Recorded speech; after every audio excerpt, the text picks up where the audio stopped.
नमस्कार, बिस्तक में आपका स्वागत है। मैं हूं सौरभ दीक्षित। आज हम इस वीडियो में बैंकों के डिपॉजिट के बारे में बात करने जा रहे हैं। डिपॉजिट इंश्योरेंस पर आरबीआई का कुछ अपडेट आया है जिसको हम प्रवीण सर से समझेंगे।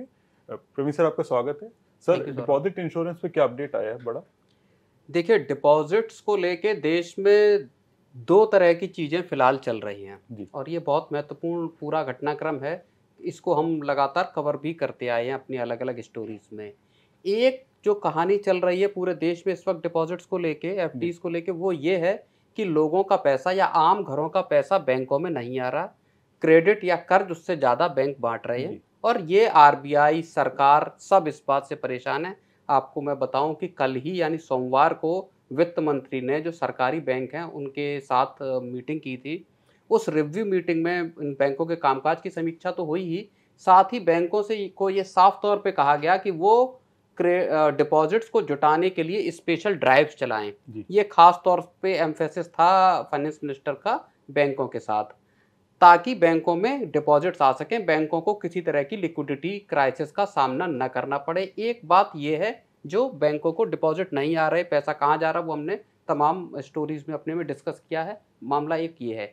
दूसरा मामला अब क्या है कि जो बैंकों में पैसा है लोगों का, जी। उसको किस तरह से सुरक्षित रखा जाए। यानी आप ऐसे समझिए कि बैंकों में आपका पैसा सेफ है। जी। इसको एनकरेज करने के लिए आरबीआई अब एक दूसरी तरह से काम कर रहा है। पिछले हफ्ते जयपुर में एक मीटिंग हुई थी। Deposit insurance and credit guarantee corporation है इंडिया का, डीआईसीजीसी, उसके एक मीटिंग हुई थी। उसमें आरबीआई के डिप्टी गवर्नर पहुंचे थे। जी। आरबीआई के डिप्टी गवर्नर हैं एम राजेश्वर राव। उन्होंने एक उस मीटिंग में एक बयान ये दिया है कि जो सीनियर सिटीजन्स हैं और जो स्मॉल सेविंग्स करते हैं, छोटी छोटी बचत करके बैंकों में पैसा जमा करते हैं, ऐसे लोगों का जो पैसा है वो किस तरह से पूरी तरह से सुरक्षित रखा जा सकता है, इसके लिए काम करना होगा। इसमें हमको विचार करना होगा। अब है क्या मामला कि जो डीआईसीजीसी है वो आपके 5 लाख रुपए तक का जो बैंक में डिपॉजिट है, किसी भी तरह का आपका जी। अकाउंट हो, चाहे सेविंग हो, करंट अकाउंट हो, एफडीज हो या और टर्म इंश्योरेंसेस हो, टर्म डिपॉजिट हो, तो वहां पे आपका 5 लाख रुपए तक का पैसा इंश्योर्ड है। उतना पैसा आपको मिल जाएगा। अगर बैंक किसी क्राइसिस में जाता, उसके बाद का पैसा आपको नहीं मिलता। जी। अभी ये सरकार का फिलहाल जो व्यवस्था है, इस पैसे को डीआईसीजीसी कवर करती है सारे बैंकों में। जी।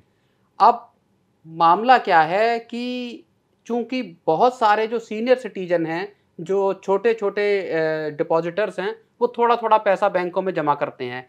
जो एम नागेश्वर राव हैं डिप्टी गवर्नर, उनका ये कहना है कि इन लोगों का 5 लाख से ज़्यादा जो एक सर्टेन सेक्शन है सोसाइटी का, उसका 5 लाख रुपए से भी ज़्यादा अमाउंट आप पूरी तरह से सिक्योर कीजिए, इंश्योर्ड कीजिए, ताकि जो ज़्यादा पैसा भी अगर जमा है, चाहे छोटे निवेशक हैं या सीनियर सिटीजन हैं, उनको अगर 8 लाख, 10 लाख या और ज़्यादा रकम है तो वो पूरी तरह से इंश्योर्ड रहे, वो पैसा पूरी तरह से वापस आ सके।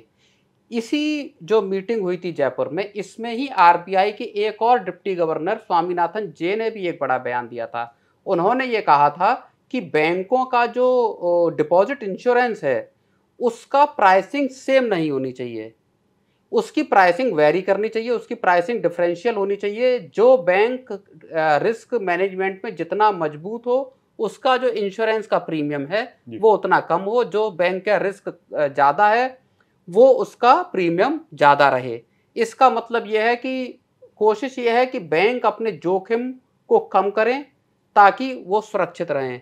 अब हुआ ये था असल में, आपको Punjab and Maharashtra cooperative bank का अगर मैं उदाहरण दूं, इस बैंक में तमाम निवेशक, तमाम जो डिपॉजिटर्स थे वो फंस गए थे। बैंक फेल हो गया था, डिपॉजिट्स पे पाबंदियां लगानी पड़ी थी। इसमें क्या था, पेंशनर्स और छोटे जो निवेशक हैं, छोटे डिपॉजिटर्स हैं, उन्होंने पैसा लगाया था।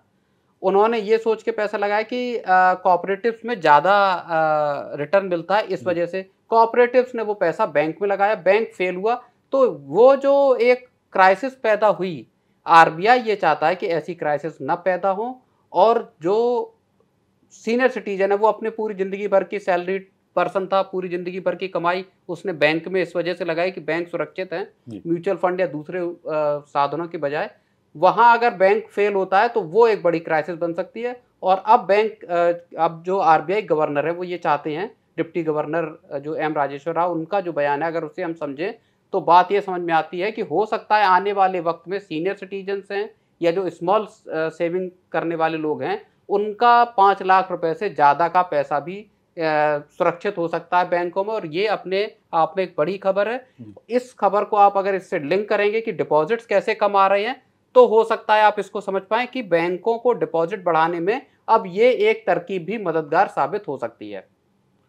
तो आरबीआई ने जो चिंता जताई थी कि जो डिपॉजिट कम आ रहे हैं बैंकों में, उसका एक रिपोर्ट ये है कि अब डिपॉजिट थोड़ा सा सुधरे हैं। बिल्कुल, तो ये स्टेप उसी के उसमें ले रहे हैं कि ये डिपॉजिट बढ़े बैंक में। बिल्कुल। अब देखिए इस मामले को लेके अब बहस भी थोड़ी तेज हो गई है। एक जो बात ये आ रही थी कि आरबीआई जो कह रहा था कि जो डिपॉजिट ग्रोथ कम है और क्रेडिट ग्रोथ ज़्यादा है, उसको लेके अब एक बहस आई है। जो एसबीआई है, स्टेट बैंक ऑफ इंडिया का एक रिपोर्ट आई है, उसमें ये कहा गया है कि जो बैंकों की एक तो असेट क्वालिटी मजबूत है, उनके प्रॉफिट 3,20,000 करोड़ रुपए के ऑल टाइम हाई पे हैं एक तरह से। उसमें एक रिपोर्ट में ये भी बात कही गई है कि जो FY22 से अब तक जो बैंकों का डिपॉजिट ग्रोथ है वो 61 लाख करोड़ रुपए पे रहा है डिपॉजिट्स का जो ग्रोथ है, जबकि क्रेडिट ग्रोथ है वो 59 लाख करोड़ रुपए रही है। तो इस हिसाब से अगर आप देखेंगे तो 2 लाख करोड़ रुपए का ज़्यादा डिपॉजिट्स आए हैं क्रेडिट के मुकाबले। और इससे ये तर्क पैदा हो रहा है कि क्या वाकई बैंक डिपॉजिट्स को लेके कुछ मुश्किल में है भी या नहीं, या इस तरह की केवल जो फौरी एक आंकड़े आ रहे हैं अभी हाल के जो जुलाई के आंकड़े आए जिसमें कहा गया कि 211 लाख करोड़ रुपए का डिपॉजिट आया है और वो क्रेडिट ग्रोथ है उससे कम रहा, उसको लेके अब एक बहस शुरू हुई है। कुल मिला के ये है कि डिपॉजिट्स को लेके मामला अभी सुर्खियों में बना हुआ है। बस आखिरी सवाल इसमें जानना चाहेंगे सर, आप इस स्टेप को कैसे देख रहे हैं आरबीआई की जो स्टेप? नहीं, बिल्कुल, ये जो बात थी बार बार ये बात आ रही थी कि बैंकों में अगर आपका 5 लाख तक का जमा है और वो उसके ऊपर का जमा अगर आपका सेफ नहीं है तो ये चिंता का विषय जरूर था। अगर इसमें सीनियर सिटीजन्स को और छोटे जो डिपॉजिटर्स हैं उनको राहत मिलती है तो ये वाकई बड़ा कदम होगा। और अगर ऐसा किया जाता है तो ये एक बैंकिंग सेक्टर के पूरे के लिए डिपॉजिट लाने में कम से कम एक बहुत बड़ा बूस्टर साबित हो सकता है। ये डिपॉजिट इंश्योरेंस को लेके एक बड़ा अपडेट था जो प्रवीण सर बता रहे थे। और आरबीआई जो स्टेप ले रहा है उससे अब कितनी राहत मिलेगी सीनियर सिटीजन को, जो छोटे डिपॉजिटर हैं उनको, ये आने वाले वक्त में पता चलेगा। आपकी रिपोर्ट कैसी लगी जरूर बताएं, और आप इस आरबीआई के इस कदम के बारे में क्या सोचते हैं ये भी बताएं, और बने रहे बिस्तक के साथ। बिस्तक आपके लिए लाया है प्रीमियम मेंबरशिप प्रोग्राम, जहां आपको मिलेंगे कई सारे फायदे, जिनमें मार्केट न्यूज़लेटर, लाइव चैट पर आपके सवालों के सबसे पहले जवाब, मार्केट आउटलुक, वीकेंड पर मार्केट स्कैन, एंकर्स के साथ चैट और भी बहुत कुछ। इस प्रीमियम सब्सक्रिप्शन में 3 तरह के प्लान्स हैं, सिल्वर, गोल्ड और प्लैटिनम, जिनकी शुरुआत मात्र 159 रुपए महीने से होती है। इससे जुड़ना भी बेहद आसान है। बिस्तक के YouTube चैनल पर जाएं, ज्वाइन बटन पर क्लिक करें और अपना प्लान सिलेक्ट करें। बस बन गए आप हमारे प्रीमियम मेंबर।